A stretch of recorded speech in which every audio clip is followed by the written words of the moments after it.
Hi hello ನಮಸ್ಕಾರ friends, ನಾನಿವತ್ತು ಹೊಸ ವ್ಲಾಗ್ ಜೊತೆಗೆ ನಿಮ್ಮೊಟ್ಟಿಗೆ ಬಂದಿದ್ದೇನೆ. ಯಾರೆಲ್ಲ ನನ್ನ ಚಾನಲ್ಗೆ ಸಬ್ಸ್ಕ್ರೈಬ್ ಮಾಡ್ಕೊಂಡಿಲ್ಲ ದಯವಿಟ್ಟು ಸಬ್ಸ್ಕ್ರೈಬ್ ಮಾಡ್ಕೊಳ್ಳಿ.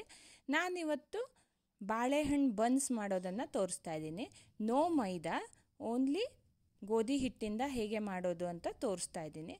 ತುಂಬಾ ಚೆನ್ನಾಗಿ ಬರುತ್ತೆ ಇದು. ಮೈದಾ ಹಿಟ್ಟು ಉಪಯೋಗಿಸೋ ಅವಶ್ಯಕತೆ ಇಲ್ಲ.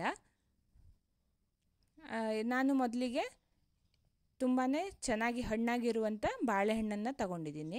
ಈ ರೀತಿ ಪೀಸ್ ಮಾಡ್ಕೊಂಡಿದ್ದೀನಿ. ಒಂದು 15ರಿಂದ 20 ಬಾಳೆಹಣ್ಣನ್ನು ತಗೊಂಡಿದ್ದೀನಿ ನಾನು.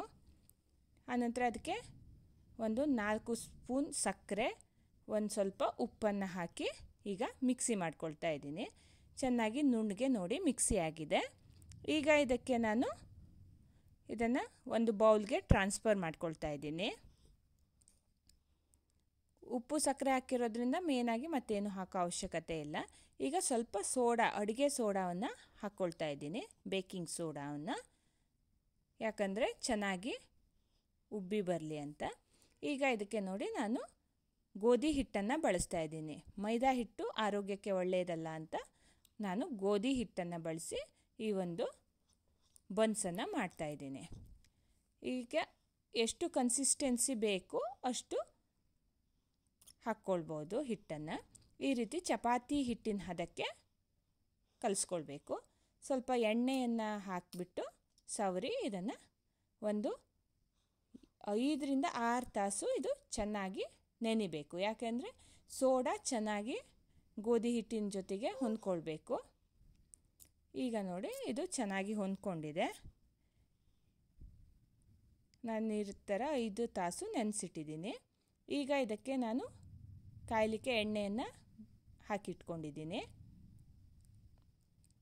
ಎಣ್ಣೆ ಚೆನ್ನಾಗಿ ಬಿಸಿ ಆಗಬೇಕು, ಕಾಯಬೇಕು.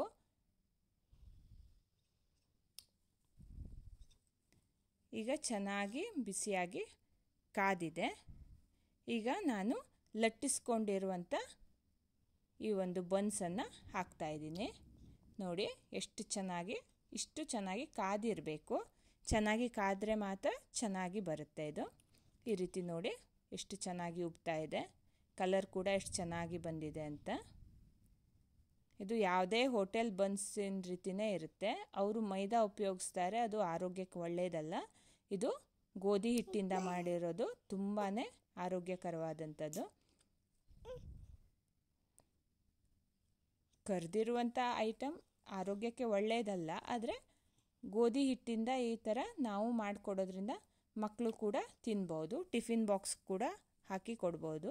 ಯಾವುದೇ ರೀತಿ ಎಣ್ಣೆಯನ್ನು ಇದು ಹೆಚ್ಚಿಗೆ ಹೀರ್ಕೊಂಡಿಲ್ಲ. ತುಂಬ ಚೆನ್ನಾಗಿ ಬಂದಿದೆ ನೋಡಿ.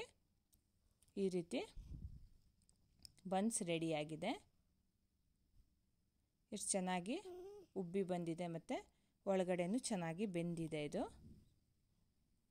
ಈ ರೀತಿ ಮನೆಯಲ್ಲೂ ಕೂಡ ನೀವು ಟ್ರೈ ಮಾಡ್ಬೋದು. ತುಂಬ ಈಸಿಯಾಗಿ ಮಾಡಿಕೊಳ್ಳುವಂಥ ಒಂದು ಬ್ರೇಕ್ಫಾಸ್ಟ್ ರೆಸಿಪಿ ಇದು. ಈಸಿಯಾಗಿ ಯಾರು ಬೇಕಾದರೂ ಟ್ರೈ ಮಾಡ್ಬೋದು. ತುಂಬ ಚೆನ್ನಾಗಿರುತ್ತೆ. ಇದಕ್ಕೆ ಕಾಯಿ ಚಟ್ನಿ ಮಾಡಿಕೊಂಡ್ರೆ ಮತ್ತೂ ಚೆನ್ನಾಗಿರುತ್ತೆ. ಒಳ್ಳೆ ಕಾಂಬಿನೇಷನ್ ಆಗುತ್ತೆ. ದಯವಿಟ್ಟು ಟ್ರೈ ಮಾಡಿ. Thank you.